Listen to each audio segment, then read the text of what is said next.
Hello, welcome back to TS, and well, this is our second edition in 2026, and as we promised you, man, from now on, dear, TS is going on the tip of it's time for bluntness. Blunt, we'll tell the truth, and then the chips fall where they may.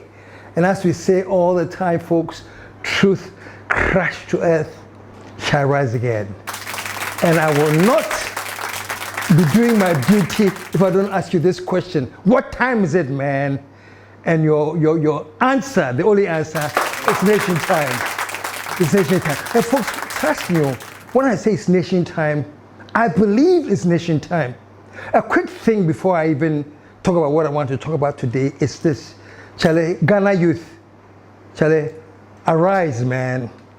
I have faith in the youth of Ghana. I'm telling you, they've been back there quietly observing things. Some of them are scatterbrains, I know.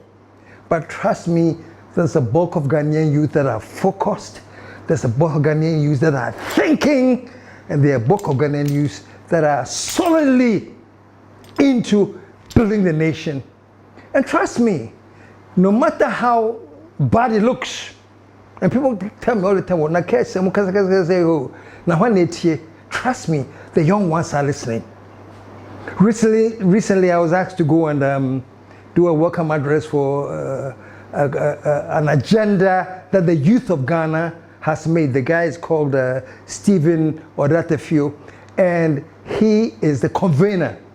He's starting a movement to eventually and hopefully rename Kotoka International Airport after Kwame Nkrumah. The name at the doorpost of our republic must be that which unites us, that which uplifts us, and that which we are proud, to present to the world.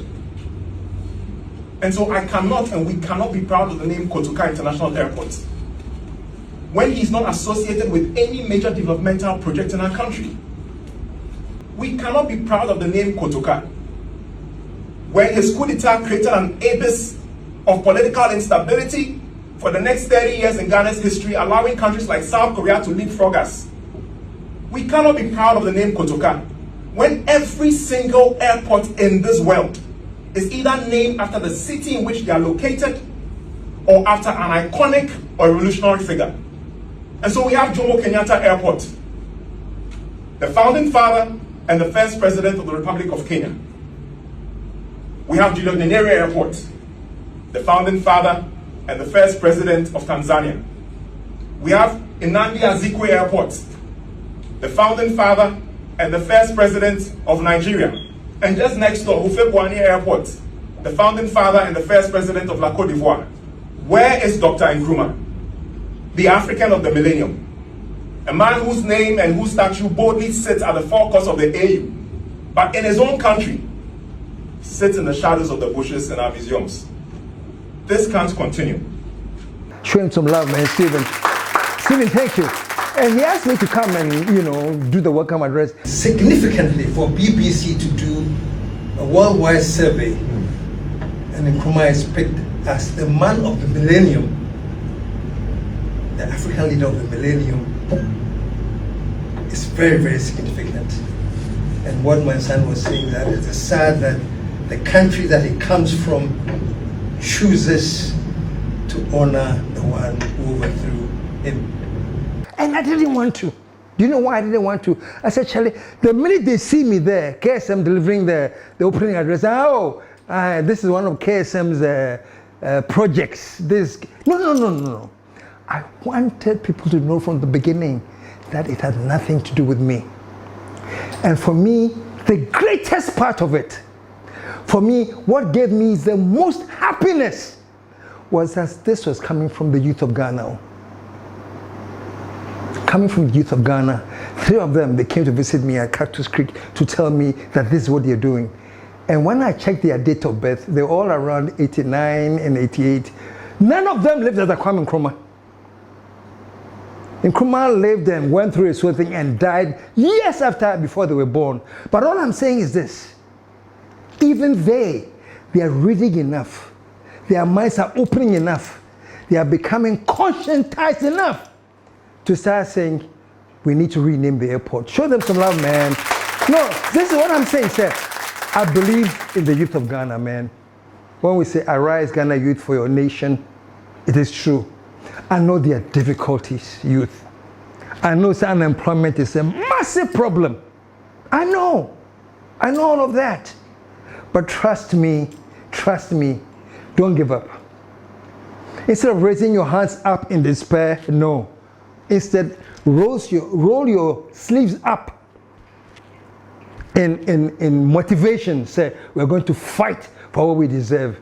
And the good things, thank you, the good things will be coming your way. Trust me.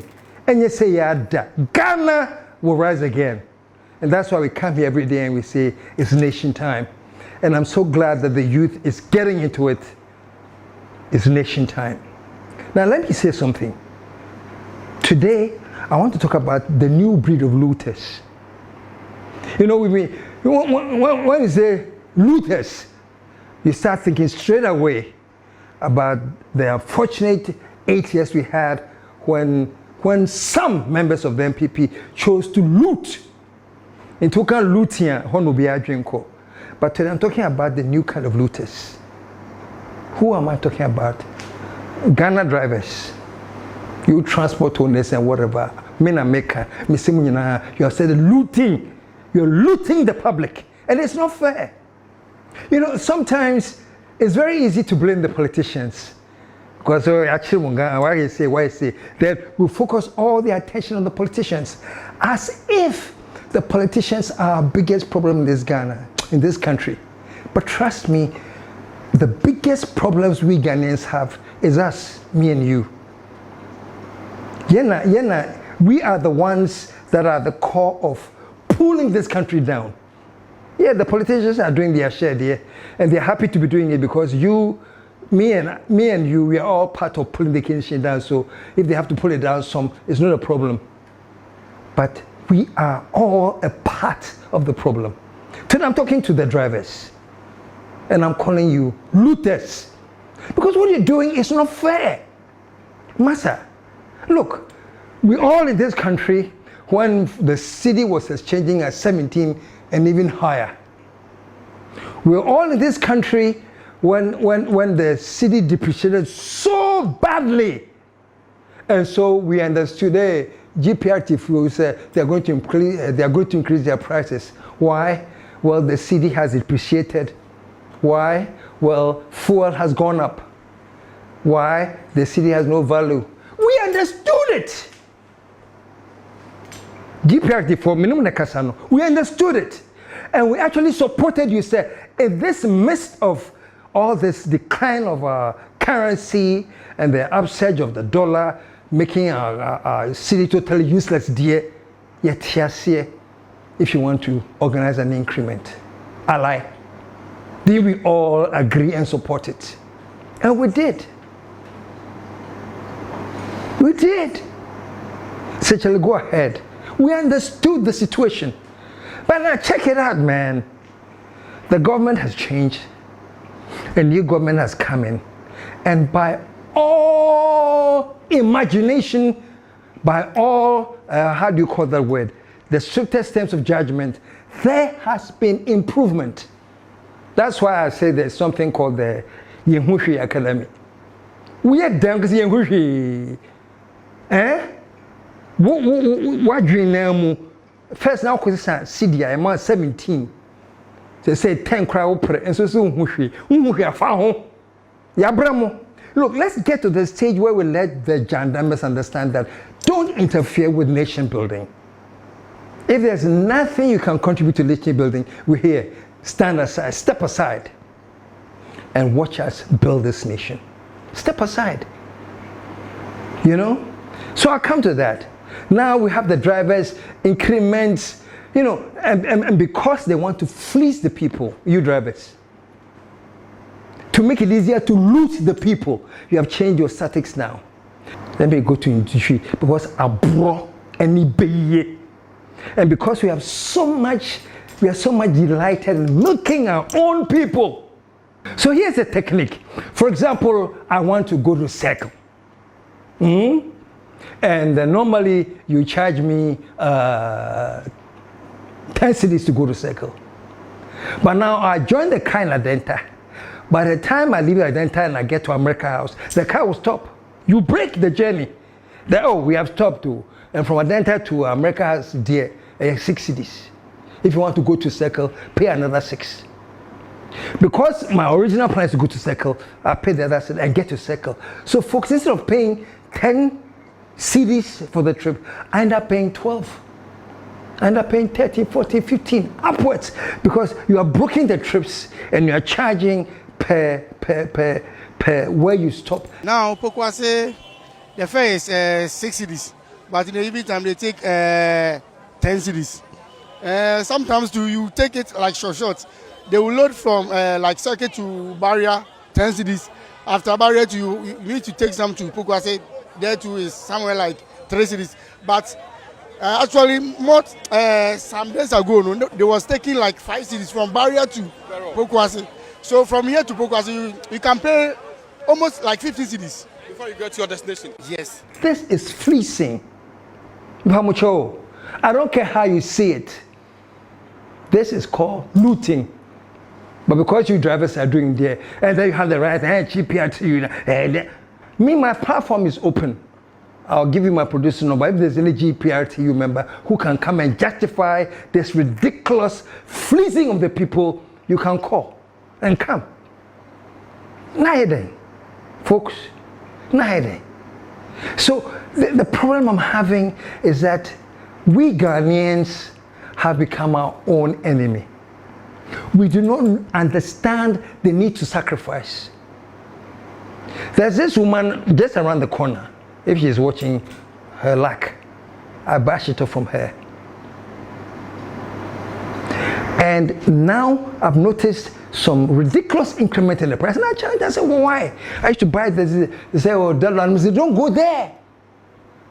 Don't go there. The dollar and the city rate, the city has appreciated. And technical crown, you should reduce it. Or say, they're giving up a story to justify what she was doing because she knew she was lying. And it's happening all over Ghana. People now have enough change after their exchange. They have enough change in their pocket.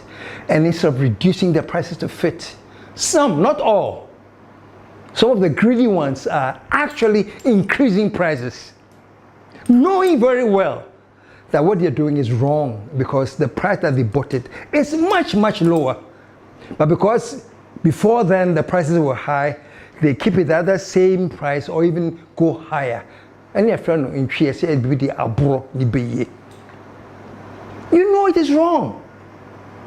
And this gives these rooms for the Academy of Yehushi for then they do a show. Come and see, they are complaining that nothing has changed. But it's a shame. You and I know that things have changed. I'm not even talking about the macroeconomy. I said the GDP has improved, the rate of inflation has gone down to single digit, the value of the city has appreciated. And your macroeconomic, I'm talking about the micro, Philly, walking to next door to here, to buy. You know that change has come. But the greedy ones, more from abroad, still insist on even increasing prices so that you can give the people who belong to Yehuhui Academy, a chance to do a television show and bring you on the show to say, Yehuhui, shame on you. Well, I didn't come here to waste my time on you people because you can't quarrel with success. Things are changing and visibly changing, and the people of Ghana can feel that things are changing. It's just that some Ghanaians, us Ghanaians, I'm not going to exclude myself, aim for profit motivated by greed. Yeah, you can get profit. Sometimes how the things are, even if you put 50 Ghana cedis on the crowd, you can get some profit, but not the Ghanaians. Or they bear 500 instead of 50, but so we're friendly. It's very sad, and we sit here and it's so sad. Let me tell you one of the things that hurts me in my life more than anything else. when I hear people talking about Ghana here military rule, and Ghana here, for the BDSO. These are Ghanaians. You know them. I'm sure you are probably one of them, or you know somebody, a Ghanaian, who will say something as ridiculous as Ghana party here military rule. It sounds ridiculous. It sounds quite stupid. But why do they say that? They only say that because it's only under military rule that we discipline ourselves. The right thing. So somehow as a people, inherently, it seems as if our DNA is telling us that do the wrong thing. Unless somebody is there to guide you and be brutal about it, and just do the wrong thing. What kind of people are we? Today I'm putting the politicians aside because these are the same people out of us who have become politicians. So you're surprised that they are looting? You're surprised that they are greedy? They came from us. You know. So the drivers will fleece the people and loot the people and think, oh, it's okay. Meanwhile, Udufia is going to watch TV to find out when Ufurata is coming. He has forgotten what he has done to his passengers all day long. Ufurata didn't hear no. We mostly come here with calculated fare. Imagine I know my fare from my workplace to the house is 15 cedis. I get here and they say, oh, La Paz 10, La Paz 10. If I take that La Paz 10, when I get to La Paz and taking the next car, I'll be stuck. Now from here to Pokwase, as it stands now, I just took a car and the driver was taking us 15 Ghana cedis. And so I had to drop down. Circle to Abekanesa Komunje Fais, the Bill on or budget things to this. Only Omokasakra, no more yo, and it is very bad. Greed. Folks, let me tell you something. This whole thing about people wishing that we had the military, because people know the right thing. Listen to this, I'm going to say it again. People know the right thing. We know the right thing, oh. Let me give you a quick example. Back in the day when JJ took over 79, over at the Circle, there was this man called Salifu Amankwa. Jesus Christ. Masa, you go to Circle, not a speck of litter on the floor. Circle was clean. Even the drivers wouldn't park by heart. They only park at authorized parking places. Why? Because at that time, there was this guy called Salifu Amankwa. Puta! He had his soldiers and they had a whip. And I swear to God, if you leave 1 liter on the floor, they'll call you and they give you. If you park on the wrong side of the road, they'll call you and they give you. Go to Circle and see that time. Perfect. Why? Ghana fue, Ebifue, Ghana fue, Nipamucho, Adenti, and they say your boo say, your titi say, Abwa, and some drink. It is so sad. I'm getting angry because I think it's so sad. It's very, very sad that we have to be subjected to humiliation, insult, and abuse in order to function. That is why, folks, we always say, I hear military rule. Why? You know the right thing. You know the law. But yet, because we are Ghanaian. So you are crying for military rule because when the soldier comes there, he will slap you before he talks to you. That one, so you are actually craving and begging for it. Is that not the sick people? Today I'm confronting us. Make a home. I'm not blaming anybody. Is that not the people with a sick mind who say that, oh, I wish you had that military rule so that we'll do the right things? I remember one quick story here. Can you imagine how frustrating it is? You are driving, you are going to Carnation, Kumasi for and everywhere. Forgive me for giving examples in Accra. I'm driving to Carnation, you get around the graphic area, daily graphic area. There's a roadblock. What roadblock?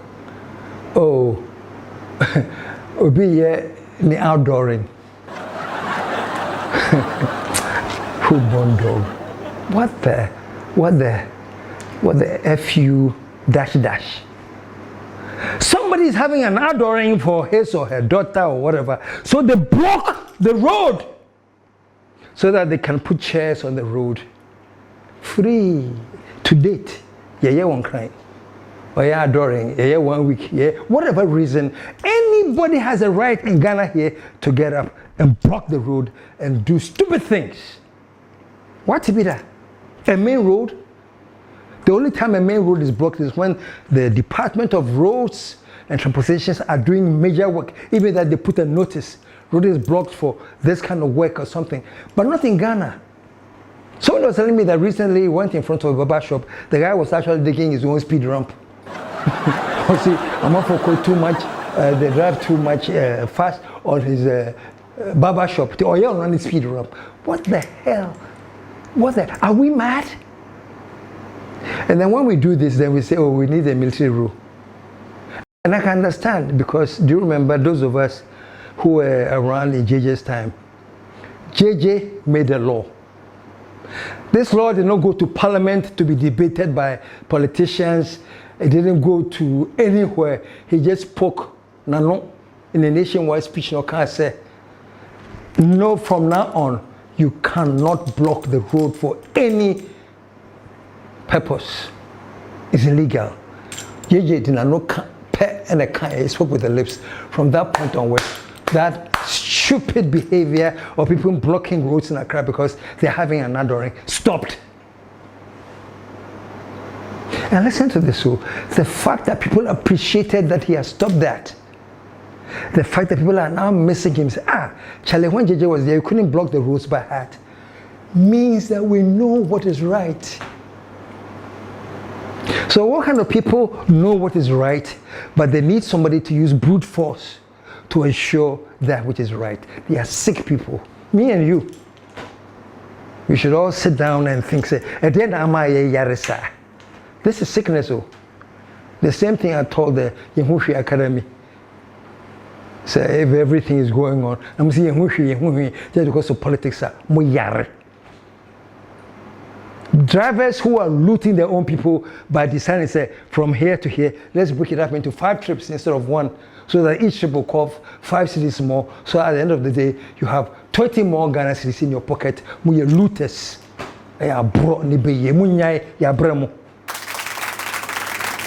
Now, having said all of this, let me give some small advice to JM. JM, you know I always advise you and I put it on screen. Small advice.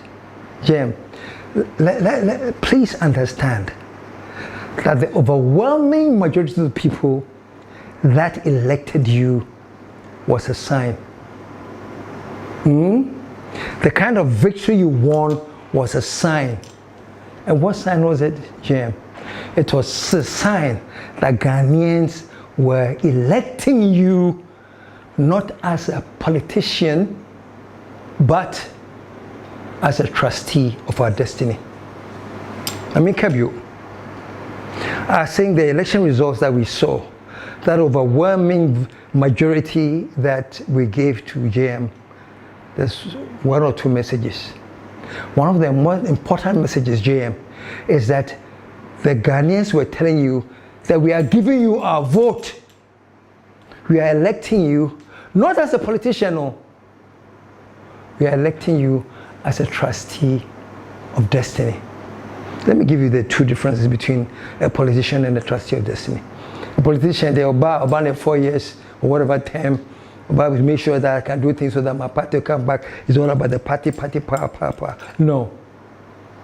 That's a politician. Somebody who has been elected to be the trustee of our destiny has a great job. And Jem, your job is not that of a politician. And I like the signs that I'm seeing right now. You are at least attempting to unify this country, because you have been elected as a trustee of our destiny and not a politician. So Jan, please. I was giving the differences between a politician and a trustee of destiny. A politician thinks in terms of 4 years or whatever. How can I do for me to stay in power? That's a politician. A trustee, however, thinks in terms of foundation and legacy. What foundation can I lay? What legacy can I leave this nation? Not my party, no. If you think that all the overwhelming people that voted for JM were all NDC people, you are completely, what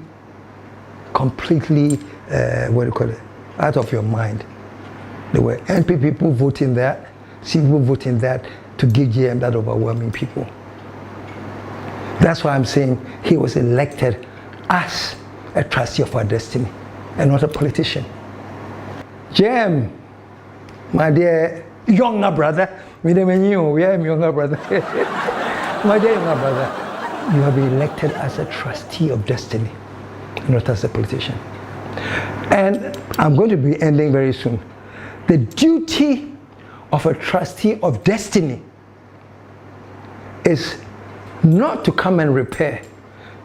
No, you inherited Ghana that was in so much decay.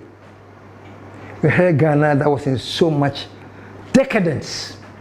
You inherited Ghana that was in so much destruction. You were elected not to come and repair the junk that the previous government left. No.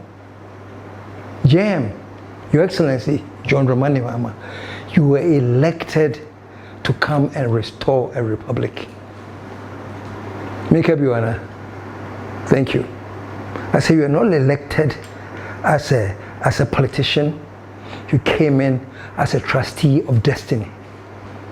And I'm saying as a trustee of destiny, your major attention should be on not how you repair damages and how you repair them. No.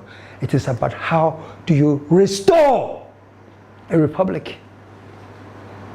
You're not elected to repair damage, you're elected to restore a republic. So as I'm ending, how do we restore a republic? Bringing back law and order. Bringing back discipline. Bringing back integrity. For people to know that this is wrong. And my own conscience is telling me it is wrong. I don't need a soldier man to slap me before I know it is wrong. We don't have any room that we need a dictator. No, we don't need a dictator. We need to reset our conscience. So my dear JM, if you are coming, and I'm glad you're talking about resetting, know that you have come to restore a republic. I'm going to take a quick break and go take you to Kumasi. just to enhance my argument, because the drivers, or should I say the looters in Kumasi are doing the same thing to their passengers. In Kumasi, the KMA has actually started whipping the drivers. Take a look at this. Tomorrow, Kromuji 15 cities, 10 cities. And one of Nkrumah is saying, say, overpriced and at least from macro to from KGT to macro, 3 cities, 50 pesos, 3 cities, 70 pesos. Into Muji 5 cities and I say 7 cities per normal, but 10 cities need 15 cities there.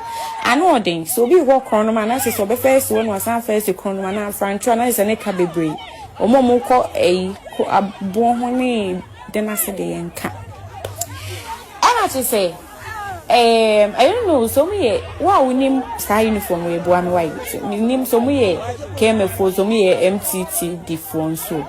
And almost a month, so now drive an inmate in so months, so no more men some more. Look at that. Distinguished, respectable human beings who can tell what is right from what is wrong. Does he have to take the KMA or take the soldiers to come with canes to beat you before you think? So I'm asking them, and you, I'm asking all of us, does it take this level of brutality meted out to us before we do the right thing? Is that why we are missing soldiers? Because you didn't say Jimmy, you didn't say Papa Ohaya. Is that making sense? Or is it me? Maybe I'm too emotional. But I think they are dumbo. It is craziness. It is lunacy to know that this is the right thing. This is the way we should do, we should go. This is what is right. But no, we need armed forces to come and instill that in us. Drivers, please, Munyi small.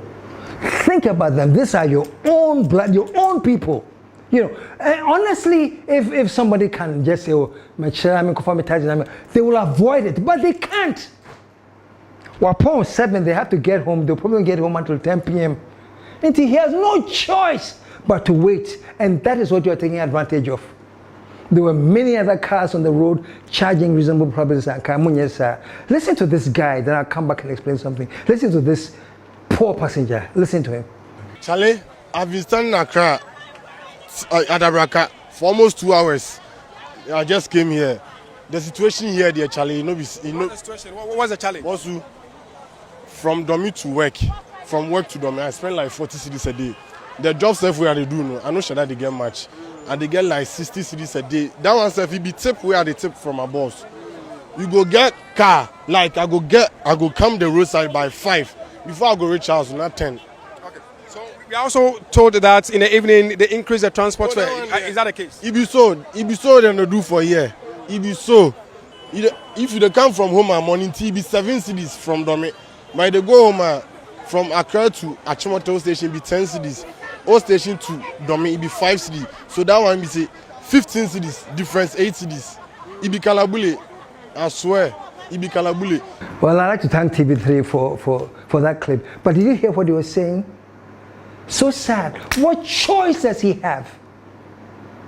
And because people don't have a choice, tell you what, they have to get home. Midnight, whatever, they have to get home to get ready to go to work. How much are they being paid? Only choice. So they have to board your trotro so that you fleece them and loot them.